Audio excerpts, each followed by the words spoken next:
generations to come.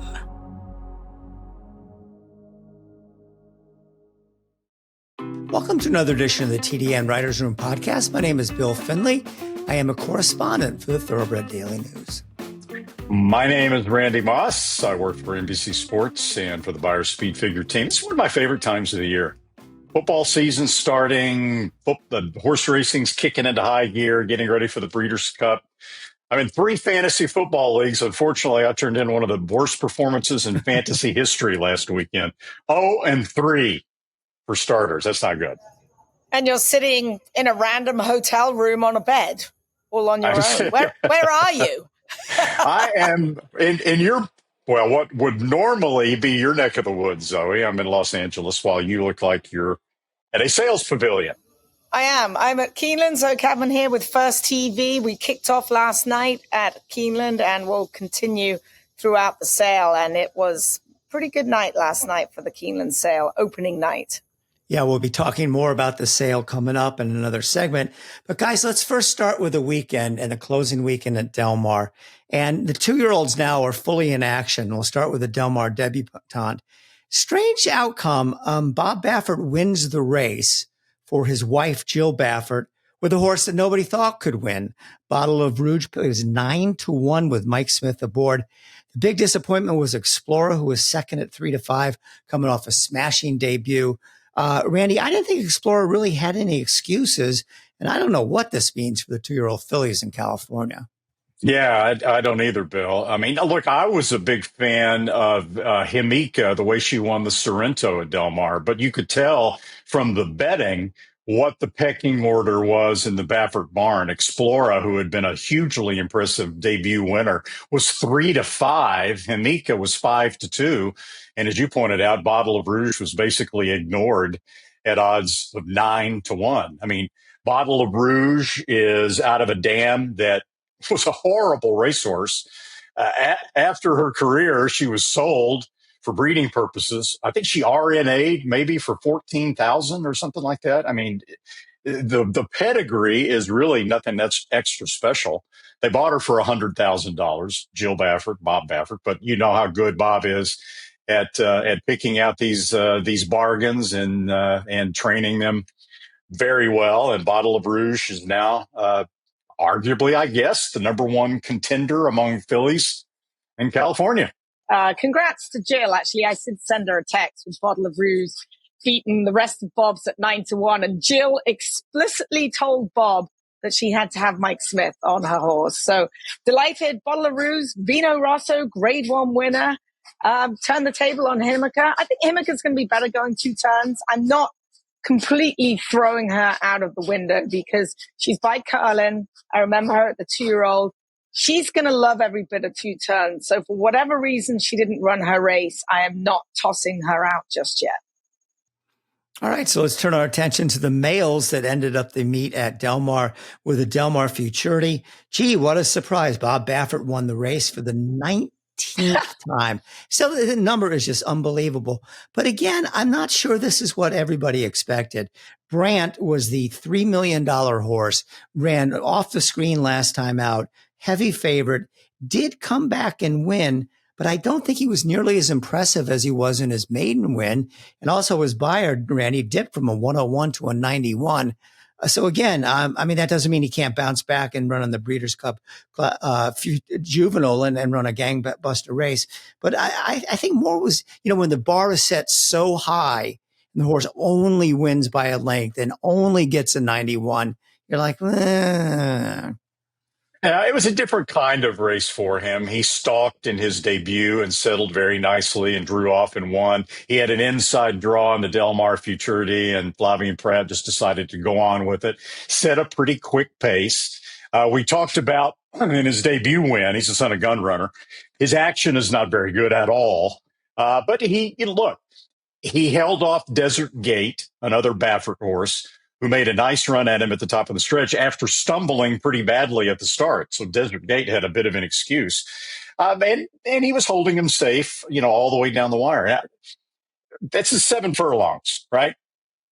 So we're going to learn a lot more about these horses when they come back and run a mile and a 16th, which we assume Brant is going to do probably in the American Pharoah Stakes coming up. And we'll see Desert Gate probably in there as well. And who knows what else Baffert might have in there at that point. I just can't wrap my head around it. 19 Amazing. Del Mar Futurities. And people will be like, well, he gets all the best horses. But just think about it. If you think about, the big groups that buy him horses now, we're talking like 19 years ago and more. He didn't have those big groups buying him all those horses back then to win 19. It's absolutely incredible. I'm feeling quite happy with my side bet with Randy Brandt versus Ted Noffey right now. You should. Because Randy took Brandt, and I argued I love Ted Noffey. More on him just a little bit later. Brandt, he's quick. I don't know how he's going to fare around 2 turns. He's bred for it. It's by gun runner. He's not an overly massive horse if you see him in person. So we'll have to wait and see. But yeah, I watched that race and I was like, shall I text Randy right now? I feel like I'm looking pretty good with my maiden winner. Anyway, more about that. And since last week, Ted Noffey's buyer has been upgraded. It was actually upgraded pretty quickly. Yeah, from 92 to 98. So, so Ted Noffey is right now, we'll talk a little bit more about the entire 2-year-old division a little bit later. But so 19 Del Mar Futurities for Baffert, but 12 Del Mar debutantes. Yeah. 31 wins in those 2 signature races at Del Mar. And, Zoe and I and Bill go way back to when nobody knew who Bob Baffert was really outside the state of California. I remember when he almost won the Kentucky Derby with Cavanier. Yeah. And he thought, I may never be back. And Cavanier was a California bred, very modest. And he comes back the next year, Silver Charm, very modest. The next year, real quiet. Again, a very modest pedigree and purchase price. And we all said back then, can you imagine what would happen if Bob Baffert were able to get his hands on these, $1 million or high-priced yearlings? And now we're seeing the results of what happens when Baffert gets his hands on those kind of horses. Yeah. Now, just for future reference, can he win the Kentucky Derby? Of course he can. But of Baffert's 19 winners, well, actually it would be the 18 because this year doesn't count. Only 2 have won the Kentucky Derby. So the batting average for this is not great. American Pharoah in 2014 and Silver Charm in 1996 were the 2 that came through for him. But these horses, they get they're precocious, and we don't always know if they're going to train on and, really blossom as a 3-year-old. So, Zoe, you're our California expert, our breeding expert, our jump racing expert, and I'm probably forgetting about 5 other things. I want to question that because I don't know the answer to this, and you will. You see the action on the horse brand. It's not good. How did this horse sell for so much money when, he's out there paddling along like that? Well, if you look at the camera angle at OBS where he sold, there is no head on. You'll have people that stand on the turn and they will have seen that action as he comes around. It's inside, isn't it? As he comes around the turn. So the people on the backside are privy to it. He's a beautiful mover. You watch him walk. He walks through everything. He just paddles. I mean, look at Vacoma. It didn't stop him, did it? And Sierra Leone. Yeah, Sierra Leone has action almost as bad, if not worse. As long as horses move through it, there's a certain amount you can live with. And yes, that is exaggerated, but he's 2 for 2. I can't argue with that. No, I guess it's hard to do that. So the Del Mar meet concluded. They had some good figures. They were up total handle was up 6.7%. Average handle was up 17.26%. versus 16.8. Excuse me, the average daily handle was 17.26 million versus 16.8 million last year. And it's kind of funny because Saratoga put out their numbers at the end of the meet, and it was not far from a disaster, but they were down a tick in just about everything. Well, Del Mar was up in everything. And, look, everybody would love to have Saratoga's numbers. I'm just wondering if the Saratoga oversaturated things this year with the, the Belmont at Saratoga, the July 4th at Saratoga. A lot of people that would have come for the July 4th weekend may not have come back. They have make one trip a year to Saratoga. I do hope that they go back to the 40 days, regular 40-day meet as soon as possible when the new Belmont is open, but that remains to be seen. But Zoe is our California expert and a very good meet for Del Mar. A super meet safety-wise as well. They had 8.7 starters per race compared to 8.5 last year. It was pretty much on par with last year at Del Mar. Hernandez leading rider with 45, Bob Baffert leading trainer. Lee Barocio, who we had on this show a few weeks ago, was the leading owner with his Me Familiar stables. So congrats to him. 355 million total handle. It was about comparable to last year at Del Mar, and the sun always shines. As far as Saratoga is concerned, it really has, you hit the nail on the head. It's been saturated. It's basically 3 opening weekends. And opening weekend, we did have a little bit of rain. And you just didn't have the people there. It didn't quite have the same vibe for opening weekend that it's had in years past with the 4th of July and the Belmont Stakes Festival. The weather cooperated. Only 33 races off the turf compared with 45 last year at Saratoga, and 420 races compared to 421. So I think side by side, both places actually had pretty good meets, but Saratoga kind of lost a little bit of its oomph as far as I'm concerned with having the 4th of July festival there. Yeah. Like Saratoga is so weather dependent, especially compared to Del Mar. Let's talk. I'm just going to talk about Del Mar here, right? I love Del Mar. If I could move there tomorrow, I would move to Del Mar, and horse racing or not. But racetracks are always going to spin the numbers to put their best foot forward. Okay. And when Del Mar came out with their total handle number, and they had a good meet. Look, they had a good meet. They included simulcast betting on other racetracks, not just Del Mar racetracks. So in other words, they included money bet at Del Mar, for example, on Saratoga. Saratoga counts money bet at Del Mar on Saratoga. So that money's counted twice. I've always felt the best way to get an accurate snapshot of how a racetrack is doing in handle is to focus on the money bet on their races only. Okay, so the money bet at Del Mar on Del Mar races was actually down a tick from 2024. It was down like 1.4%. Attendance was up by 3%. But the betting actually on Del Mar races took a very slight downward tick from 2024. The big picture in Southern California is really, in my opinion, not a lot better than it was. Because when you look at the handle on Del Mar races in 2025, okay, and you compare it to 2022, which was a good year for Del Mar, it's down 20%. So, there are still obviously concerns in Southern California. Field size ticked up just a bit, but was still significantly below 2022. They're kind of spinning it as, this is an example of how the single circuit in California, Northern California is not running anymore, is of great benefit. Maybe that helped. I don't know. But, Del Mar had a good meet, but just on Del Mar races, they were down a little bit and not up. Randy, there's another thing I'd like to bring up about this. Whether it's Del Mar, Saratoga, Fairmont Park, Finger Lakes, or whatever, when they put out these end of the year handle releases, I wonder how much the numbers are affected simply by the CAW players.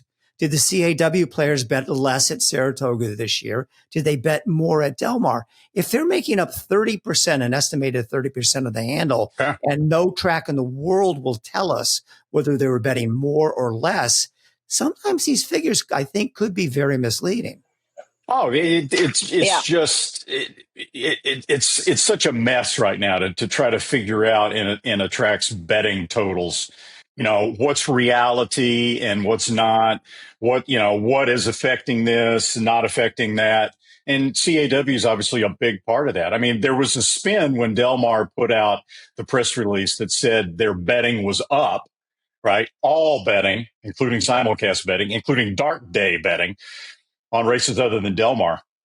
There was a spin that was like, oh, well, look, Del Mar actually changed their CAW policy after the meeting had started and cut off the CAW players at 2 minutes to post from betting to win on Del Mar races, which was widely applauded and understandably so. But there was a spin that, hey, look, they were still up. Well, they were down slightly. 11.6 million average daily handle on Del Mar races last year, 11.4 million on Del Mar races this year. Well, that's also because the CAW guys can still bet in every other pool. Yeah. They'll just take their money from the win pool and bet it in triples or pick fives or exactas. So I'm sure their total handle isn't necessarily affected that much by being essentially kicked out of the win pool. But having said that, I do applaud Del Mar and Naira for at least making it so you don't have that horse go into the gate at 5-1, hit the eighth pole at 8-5 and cross the wire at 6-5, which is, everybody wants to pull their hair out. So, but good meets at both places. Good weather, great racing, and, congratulations to both tracks for their 2025 meets being, I would think, for the most part, fairly successful. Do want to remind you that the TDN Writers Room is brought to you by Keeneland, and this is exactly where I am right now. Now, Keeneland's annual September sale started off with an absolute bang on Monday evening. We're taping this on Tuesday morning before what is expected to be another blockbuster session. But here's what Monday produced, all right? This was the first session. Led by a $3.3 million gunrunner colt, Keeneland saw a parade no more than 15 seven-figure yearlings through the ring. The average of 653,208 was the highest ever at a September sale. The buyback rate was a very respectable 20%, and the median, this is the one that counts, was a whopping 537,000, up from 475 for the total sale, but 450 for the opening session last year. The atmosphere was electric, and there is more to come. We'll be right back after this message from Keeneland.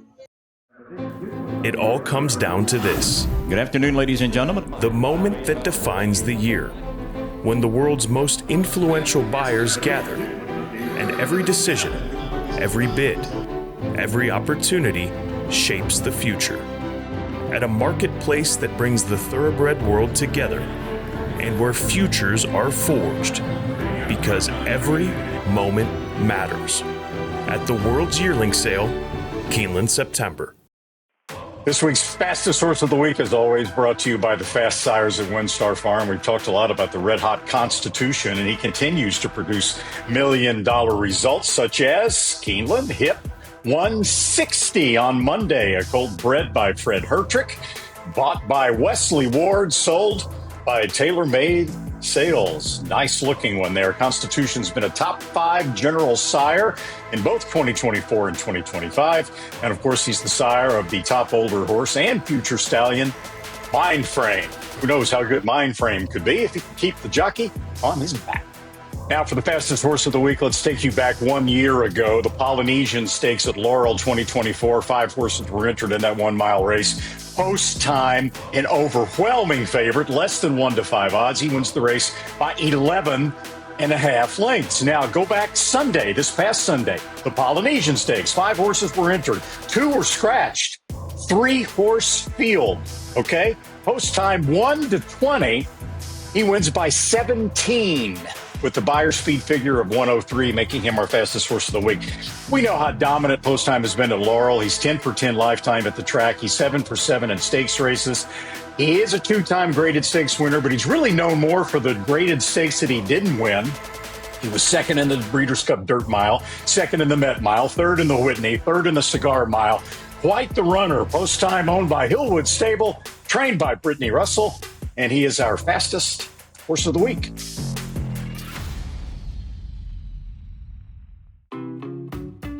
Welcome in now, the Gainesway guest of the week, and it's Chris Heyde from Blue Marble Strategies.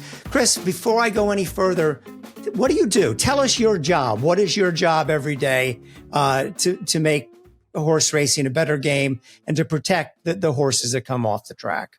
Well, thank you, Bill. I appreciate it. Yeah, I've been doing this for a long time. I actually lobby Congress on animal protection laws, and I've done that for, I think, coming up on 25 years this year.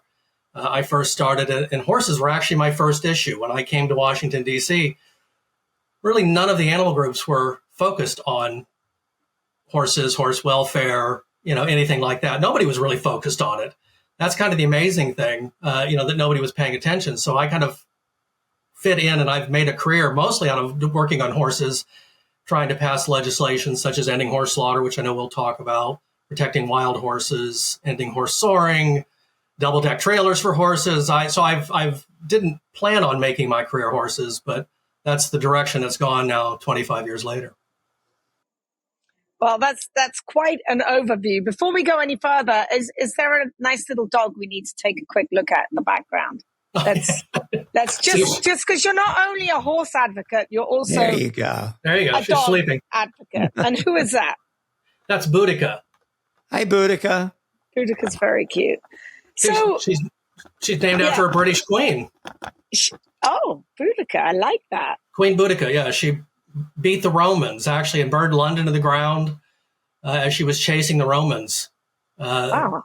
Unfortunately, the Romans always won in the end for the most part. So she disappeared from history soon afterwards, but impressive. We'll have to look that up. All right. So you just gave us a quick overview of what you've been doing for the last 25 years. What can we do now to try and alleviate the problems that have been persisting? Well, it really is amazing dealing with horse slaughter. And again, that's kind of, I wrote an article recently that was published here and got a great deal of attention because nobody was paying attention to the horses. And so we come in and do this. And again, I realized that horses were being slaughtered. And I grew up in the Midwest. I grew up in Ohio. I never thought that would exist. You hear about it going to the glue factory, things like that. So early on in 2001, I decided to go in a slaughterhouse myself and see what was going on with a veterinarian up in Illinois, DeKalb, Illinois, which was one of the last 3 that were operating. And so, kind of saw that. And we've seen all these things improve and industry conditions have improved. And people are talking about it, aftercare within the racing industry. So it's kind of been a long process. While we haven't ended slaughter for human consumption, we've seen a lot of improvements. And I think that's a very positive thing, despite the frustration of 24 years now of not being able to pass the bill to ban slaughter. So that's the next question, Chris. Things have definitely gotten better. Right now, horses are not slaughtered in the United States because of the requirement the USDA inspector has to be there. Nobody's paying for that. So we've solved that problem, but we have not solved the problem of horses being bought at these slaughter sales and going to Canada and Mexico. You talked about the SAFE Act, which basically would ban all horse slaughter in the United States, the transportation of horse slaughter in the United States. Tell us where that bill stands and how frustrated are you that you really haven't, I shouldn't say you haven't made a lot of headway because I don't know that for a fact. But today we sit here after all these years and we still haven't passed it. Yeah, it is frustrating because we have done well. I mean, we've passed it out of the House of Representatives several times. Even the last Congress, we moved it out of there. It's just kind of getting all of those parts lined up is to get it out of the House and get it out of the Senate. Because if you've ever watched the old Schoolhouse Rock, they always knew it. The Senate was set up to be a lot slower. It's where things, kind of get bogged down. They're a little bit more deliberative. Unfortunately, we've been caught up with that, even though the bill's always enjoyed strong. So, and I say bill, there's been several over this course, that we've tried different committees, different bills, different avenues to get this done. And they've always had support. It's just the frustration is with animal issues. Everybody likes them. Everybody supports them. But when it comes down to that last thing, are you going to take the tax break, commitment, or are you going to try to ban horse slaughter? And unfortunately, horses, most animal issues kind of get up in that. We like them, but there's other priorities to do. And that's what we're trying to change right now. I think we've seen, with that article, we've seen a big surge of interest, not just within the industry organizations, which have been great, but some individual owners who can kind of step up and, really make that. I can't get direct members to meetings with members. I mean, it takes me a lot of effort, but you never know. What if some major horse owner, is having dinner with Senator McConnell tomorrow?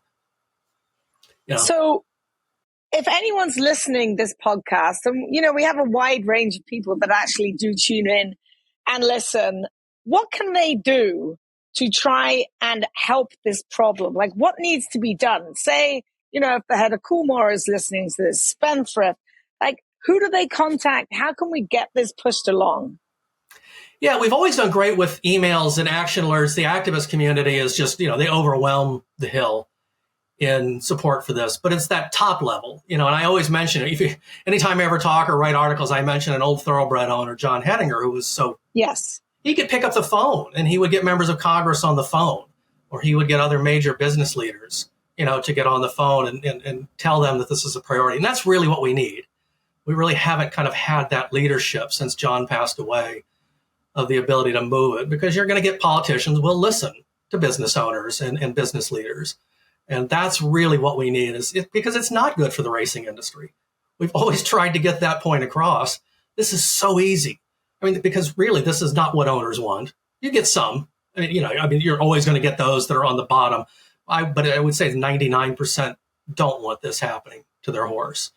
But they've got to speak up and make that contact. So that's really what we're trying to do, is to get that top tier, business leader to join us. So do we need like a Mike Rapoli who brought DeSantis to the Ocala Breeders' Sale when decoupling was on the cusp? We need something like that to happen. Yeah, we need that kind of that access, somebody that, that they'll show up for, or they'll listen to, because they have business interests.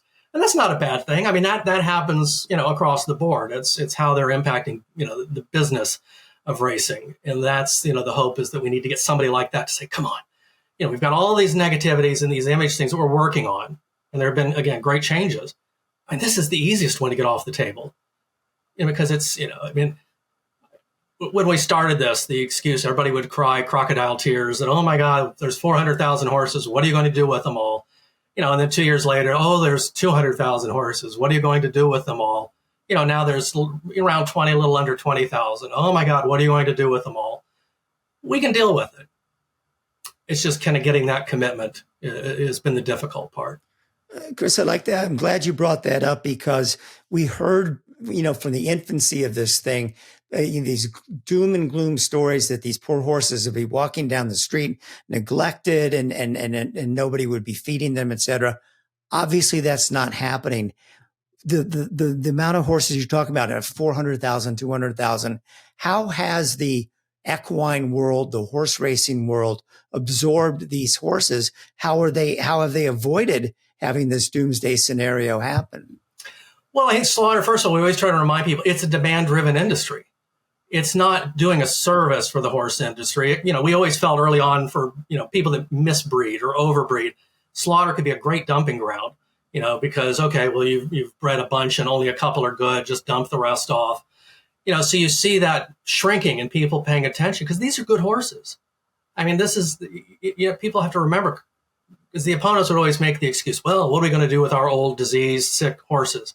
This is a meat industry. It's not like, oh gosh, here's our cancer tumor-ridden, piece of steak we've got for you. They want horses that can be fattened up and sold for slaughter. So those horses can easily go into new homes. If it's ultimately an issue, euthanize them, but do it humanely. Do it. 99% of horse owners do it right. They'll take their horse out and euthanize them, bury them on the property, depending on that. So it was always just a red herring, because it's a great argument. It's a great way to scare people. I remember our sponsor in Illinois, when we banned it in 2007 in the state, he was like, my God, you'd think I'm driving down from Chicago to Springfield and horses would be bouncing off the hood of my cars if I'd listened to everybody, because I saw a lot of cows, but, I didn't see any horses. So it's, there isn't an argument put up for this that's justifiable, And Chris, the cynic in me says the way to get things accomplished in Washington is to pay. campaign contributions, donate money to the politicians.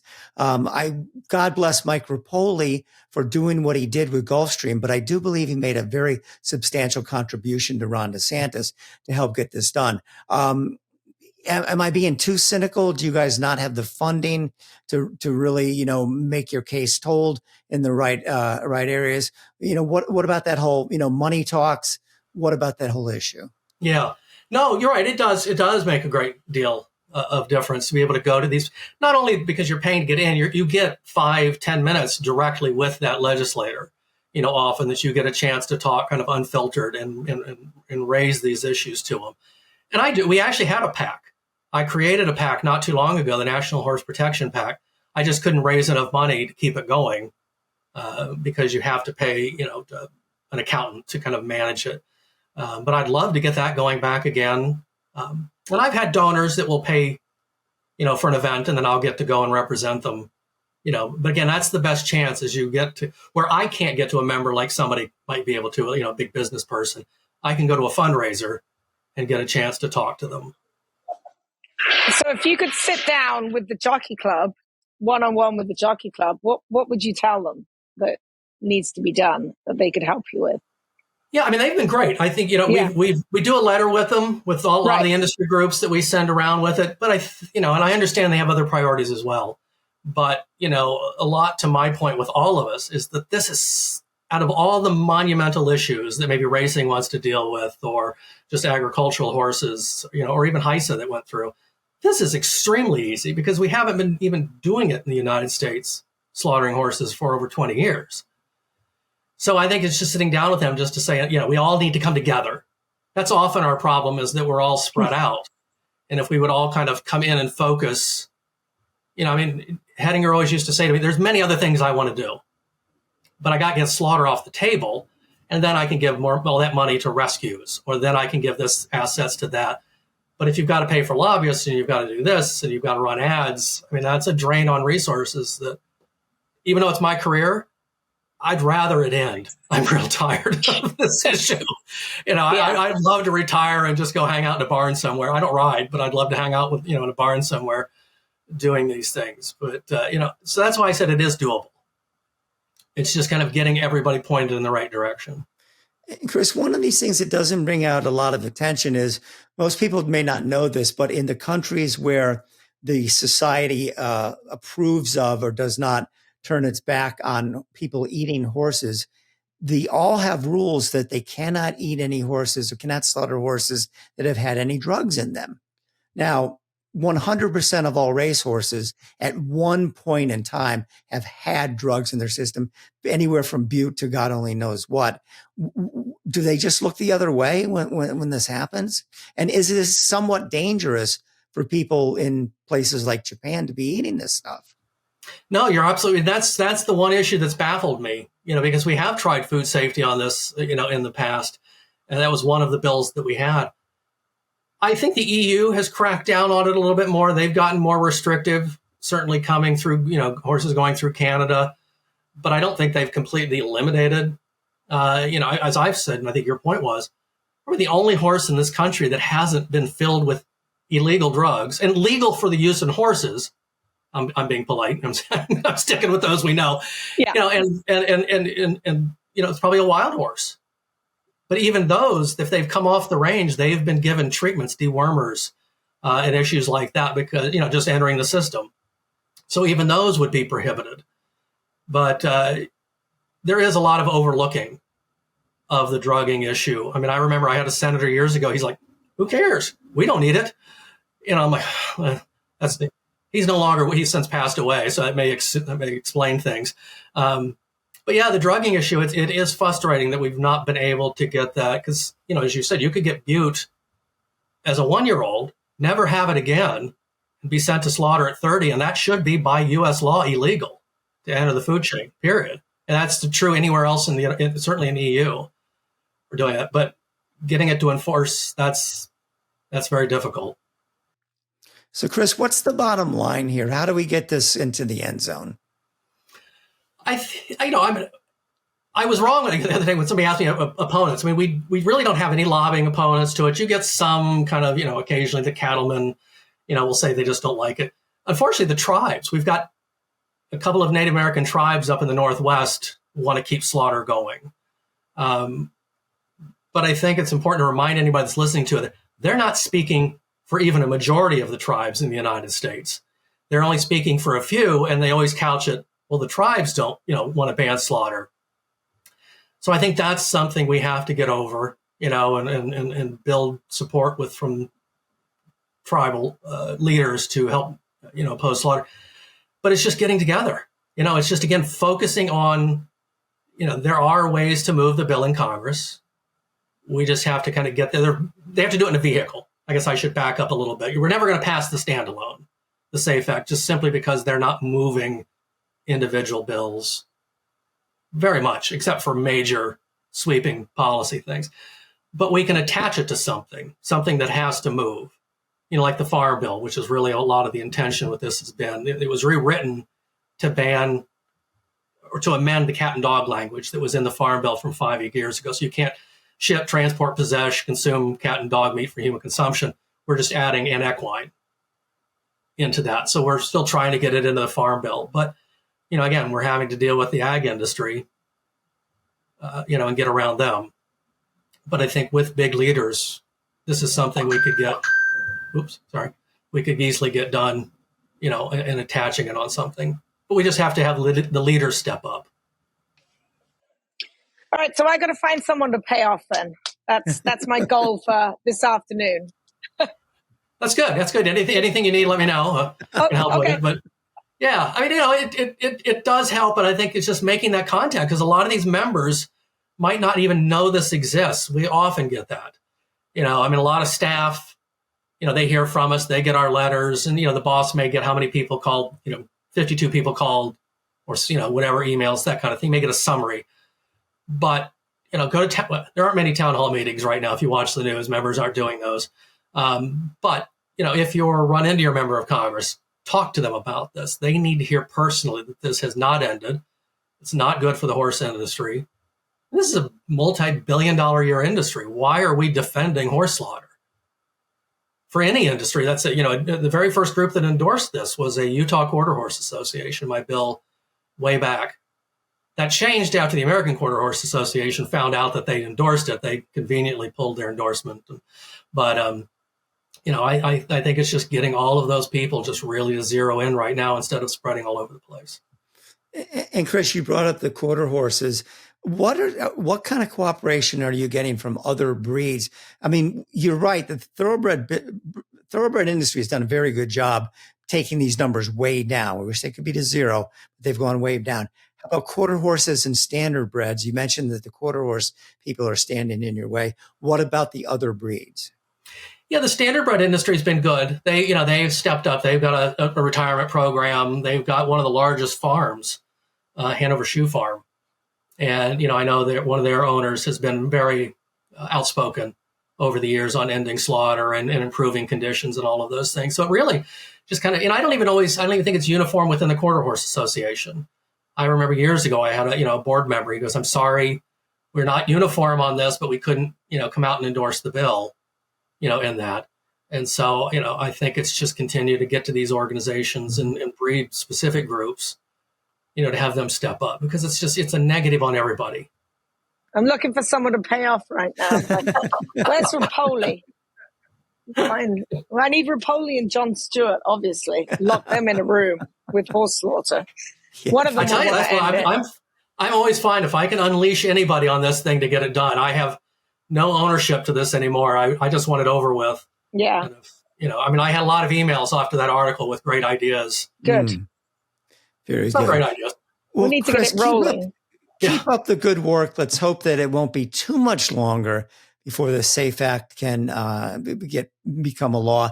And just like you said, I mean, why would anybody be against this? It's just mind-boggling. But you're doing a great job. Keep up the good work. And thanks for being our Gainesway Guest of the Week. Thank you. Thank you for having me. Thanks, Chris.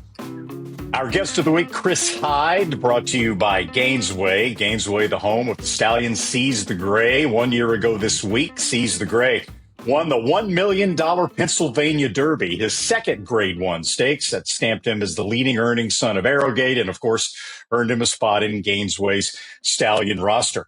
Seize the Gray also won the Preakness, and in his career, he defeated two classic winners in Mystic Dan, the Derby winner, and Belmont winner Dornoch. Seize the Gray stands at Gainesway Farm for a fee of $30,000. Gainesway, power, passion, performance.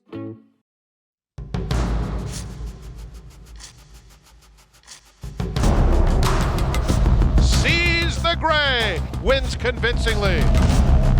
Seize the Gray. He's going to seize the day in the Pennsylvania Derby. Seize the Gray is still there. Seize the Gray wins the Preakness.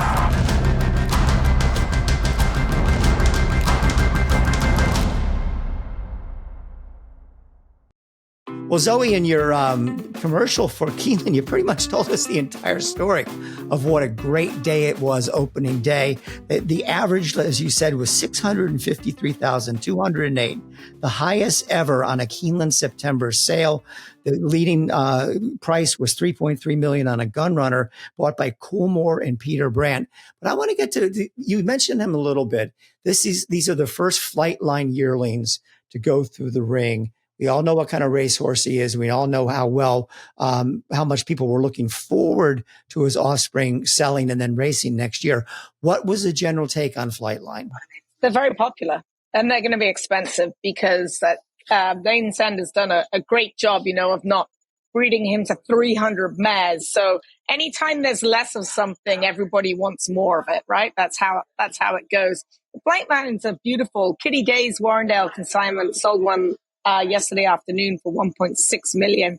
He was a gorgeous looking horse. They're very athletic, kind of stand over a lot of ground. One thing that surprised me, there's quite a few flaxen manes and tails here with the Flightlines, which was a little bit of a shock. Usually you're going to get those on the gun runners. And I know there's like an old school saying, if you ask an old school horseman about a flaxen, they're like, oh no, it's just a show horse. But these are gorgeous. Very athletic. So one sold for $1.7 million. There were 15 horses sold for $1 million or more. Last year in the first session at Keeneland, there were 14. And incidentally, the highest price in the first session last year was also a gun runner. So the gun runners are he's an incredible stallion because he's already proven. So people are jumping on. But I don't think I've ever seen a first year sire be quite so popular for this amount of money because he's not proven, right? Flightline. He might not have any winners. He might have 1,000 winners. You just don't know. It's an unproven commodity that people are willing to take a chance on just because of his sheer brilliance. And I think he's a can't miss, to be perfectly honest. They look great. One question. I want to ask your opinion. Yeah. Go ahead, Bill. Go ahead. Oh, I was just going to the $3.3 million gun runner bought by the partnership of Coolmore and Peter Brandt. Do we know if that horse is going to race in the U.S. or they're going to keep that horse overseas? I would imagine it's going to stay here. They brought the brother last year by Curlin, I think, for $1.3 million, and Chad Brown has him. So I'm sure he'll and your Chad Brown has Sierra Leone, all these gun runners and Curlins are all. Chad's going to, he can train a dirt horse, right? Sure. Randy? So I have a question to ask you. As somebody, you who follows the sales end of racing as much as you do the racing end, some of us, like me, don't really follow sales that closely. We follow racing. And so it seems almost like a contradiction that the sport of horse racing is, quite frankly, struggling in a lot of places, right? The foal crop has gone way, way down. Field sizes have gone down. Betting is slumped over the last 20 years or so. But yet you look at the sales results, the upper end horses, it's crazy. How many $1 million horses we're getting. Do you see that contradiction, and how do you explain it? It is amazing. You hit the nail on the head. And I think the thing that's really helped this year with the sales is the 100% depreciation, the tax breaks that everybody is getting with being able to write off buying horses as an expense. So that's been huge for the upper echelon. The 1%ers can just go ahead and, spend millions on a horse and just use it as a tax write-off. That's been like the main thing with the sales. The economy is very good. The stock market is through the roof. And you've got this tax depreciation that is enabling you to write off expenses. So that's been the main factor in how strong the sales have been throughout the year. It started in January. It actually started last November. But I don't know how we can, take that and put it to the racing. It's odd, isn't it? You've got so much money at this end of the sport, and then we're struggling on the racing end. I don't know what to make of it. But it's going to be insane. Like yesterday was just the beginning for opening day at Keeneland. Usually people are just, getting their bidding arms a little bit oiled up. Today's going to be crazy. It's almost like there's a whole separate economy. There's the sales economy, so much money. And then there's the racing economy. Yeah, you have nowadays a lot of people, and this is a horrible thing to say, they breed to sell. There's only a handful of people now in this industry that breed to race. It's all about the money. The racing's a bonus, right? Like for a lot of people, there are a lot of people pinhooking to sell, breeding to sell. It's all about the value of the horse in the ring. And it shouldn't be. Like, I like the breed to race philosophy of things. But here we are. We're at the sale. One more note I have to make. Alex Bregman, the third baseman, the Boston Red Sox, paid $130,000 for a son. Or I don't know if it's a son or daughter of Charlatan. And I bet you he'll be more active as the sale goes on. Get paid $40 million a year. You can afford a couple of horses. Yeah. So good luck to Mr. Bregman. That little B on Bill's shirt. Yeah. There you go. Yeah. Mm-hmm. I'm trying to buy an Alex Bregman jersey, but they're all sold out. So anyways, maybe I'll have that for next week. The TDN Writers Room also brought to you by our friends at the PHBA, the Pennsylvania Horse Breeders Association. This past weekend, the $100,000 Twix Stakes won in dominating fashion by Foxy Jr. She now has competed in 7 stakes races. She has won 4. Foxy Jr. owned and bred by Diane Stern. So congratulations to Diane and to Foxy Jr. And don't forget, here's a little future alert. Pennsylvania Day at the races. It'll be September 19th at Parks. The Pennsylvania breds that day will vie for total purses of over $750,000, which includes 3 $100,000 stakes races. Come on out and have a good time. Again, Friday, September 19th, first post that day, 12:15 p.m. For more information about the Pennsylvania breeding program, you can contact Brian Sanfratello at 610-444-1050, or you can log on to pabred.com. The Pennsylvania breeding program is the best program in the country. The Stallion Awards, the owner bonuses, also the restricted races and the stakes races for Pennsylvania breds. This year, 8 breeders are on track to earn over $200,000 in breeders' awards, and 2 could hit the $1 million mark. We have the best program in the country. Take advantage of the fantastic program that we have. Learn more at pabred.com. Be a smarter better with First TV, the best horses. With thousands of exclusive morning workouts. All at your fingertips and delivered right into your inbox. Everything you need to be informed. Be smart. Bet smart. With First TV. It's time for the first TV work of the week. Let's take a look at Bob Baffert's undefeated Cavalieri, not seen since winning the Beholder Mile on March the 8th. This is her 5th work back since the layoff. She worked on Saturday in a minute flat. That's her on the outside, working in company with Graded Stakes place Casalou on the inside. Cavalieri is a perfect 4 for 4, including that win in the Grade 1 Beholder Mile and the Grade 3 La Cañada Stakes even. Bob said she's being pointed towards the Grade 2 Zenyatta Stakes, September the 28th at Santa Anita. It looks like we still have Breeders' Cup in mind for the daughter of Nyquist. Well, because the last 2 weeks were so important in the 2-year-old racing with the first grade ones at Saratoga and at Del Mar, why don't we take a kind of look at this overall crop and see where we think we're going? Who was the most impressive 2-year-old that I've seen so far? I think, and I'm going to get it right this time, Ted Nafi. See, how about that? Nailed it on first time with Ted Nafi. But again, as I was talking a little bit about the Bob Baffert in the Del Mar Futurity, no winner of this race has, as the hopeful, has won the Kentucky Derby since affirmed in 1977. So it's not a big predictor of future greatness, though I think the source is a little bit different. I think he's got everything going for him. He's got the breeding. He can run. He's got the right connections. I wouldn't be the least bit surprised if he is very much in the hunt next year for the Kentucky Derby. I would also say that, so we saw the best of the New York horses and the best of the California horses. Tommy Joe, very good in this spin-away. Same connections, Spendthrift, Into Mischief, Todd Pletcher. I would have to say, especially because Baffert had sort of a weird weekend with his 9-1 shot winning and with Brandt not being super impressive, I would have to say that right now, the East Coast 2-year-olds look to me a little bit better than the West Coast 2-year-olds, Randy. Yeah, I'll give props to Zoe there for spotting that pretty quickly last week. So Ted Nafi, and It's Our Time, the horse trained by Tom Amos that won a son of Not This Time, that won at Saratoga at first asking by, 17 3/4 lengths with a big number.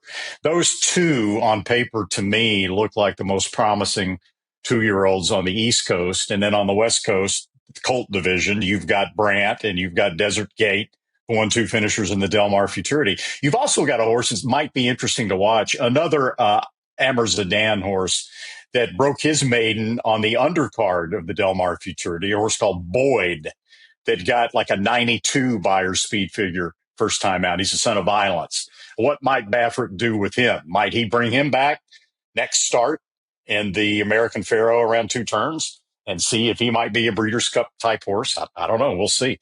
And then with the fillies, of course, you've got what we saw in the Del Mar debutante, and then you got Tommy Joe. But the weekend of October 3rd and October 4th is just going to be gigantic in this division, because on the 3rd, you've got the Alcibiades. We'll see if Tommy Joe is as good around 2 turns as she was in the Spinaway. And then on October 4th, in New York, you've got the Champagne and the Frisette. This is a Saturday. At Keeneland, you've got the Breeders' Futurity. And at Santa Anita, you've got both the American Pharoah and the Oakleaf. So we're going to know a whole lot more after that weekend than we do right now. Randy, Ewing is running in the Breeders' Futurity. You still not real high on him? There you go. Well, look, I wouldn't, completely dismiss him at this point just because he ran a slow fig last time out. I mean, we saw he looked pretty impressive in his career debut. So, there's a lot that's yet to be written, Zoe, about this 2-year-old division around 2 turns. For sure. And there's a lot of, especially in the filly division, a lot of nice fillies that haven't even started yet.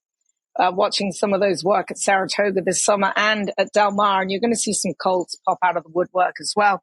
Ned Toffee, the leader of the division. Ted Nafi, the leader of the division, as far as I'm concerned. Got me one. It's Our Time. Definitely not an overly big son of Not This Time, but boy, was he impressive. Tommy Joe, obviously, she's the leader for the fillies. Boyd was very impressive, breaking his maiden in a fast time. And the interesting thing, and the thing that I think deserves mentioning, is that this horse was bought out of a gallop at the Timonium sale when they shut down all the breezes. This guy galloped and did actually gallop. Like a lot of the gallops went in 10 and change, 11 and change. I timed this guy went 29 for 2 furlongs. So he literally 2-minute licked down the lane for top line. And he's a horse that they've always had a very, very high opinion of. I spoke to them yesterday and they were delighted with his win. So good things to come from Boyd. Golden Tornado for Danny Gargan was a very impressive maiden winner at Saratoga, eating dirt and doing everything the right way. He'll show up in that stake at New York. And then how about some turfers? Deep Learning for Chad Brown. Very nice filly indeed. I was asking Ben Gowans from Gainesway this morning, and I said, I think of some more fillies. I can only think of Tommy Joe. I'm blinded by Tommy Joe. And he's like, what about Deep Learning? I'm like, there you go. So there's one for the turf. Thank you for that, Ben. So those would be the top ones thus far. So as long as you're mentioning turf horses, how about the horse that won the grass stake at Del Mar over the weekend? Hey, nay, nay. You don't see John Sadler. I know that's not a sexy division, 2-year-old sprinters on the grass, but you don't see John Sadler have too many horses like this. And, with really precocious horses, that would be my pick right now to win that Breeders' Cup race. I've been impressed with that horse as well. Yeah, the horse looked good. John's going to fly under the radar with some nice 2-year-olds. They just come in a little bit later. We'll see them at Santa Anita. He saves them. Yeah, he was even money in that race. He had just won the Tyro at 5/8 of a mile at Monmouth, and they stretch him out at Del Mar to 1 mile. It's a buyer of 78, which is not bad for 2-year-olds going around 2 turns in the month of September. So, we'll see what happens with Chad back east in that division. And of course, the Europeans are going to be really the ones to keep an eye on when it comes down to Breeders' Cup time. And the TDN Writers Room brought to you by West Point Thoroughbreds. You know where Terry Finley and the entire West Point team are right now. They are at Keeneland September, getting ready to add to their stable of racing prospects. West Point, of course, was the co-owner of 2022 Horse of the Year Flightline. And as we told you, the first yearlings by Flightline have been all the rage at Keeneland. We'll be keeping you up to date on West Point's purchases and future podcasts. In the meantime, you can keep up yourself by logging on to www.westpointtb.com. All the thrills. Fraction of the bills. Experience the power of the partnership. Change your life, make new friends, and compete at the highest level of thoroughbred racing. West Point Thoroughbreds, the gold standard in racing partnerships. Visit westpointtb.com. That's a wrap on this week's show. I want to thank Randy Moss and Zoe Cadman, my partners in this enterprise. Zoe Cadman coming live from Keeneland, and Randy Moss coming live from a hotel room somewhere in Los Angeles. No. But anyways, I'd also like to thank the Gainesway guest of the week, Chris Heyde, and the people that work so hard behind the scenes to make this podcast what it is. That's Sue Finley, Katie Petroniak, Anthony LaRocca, and Aaliyah LaRocca. We'll see you next week. Thanks for listening.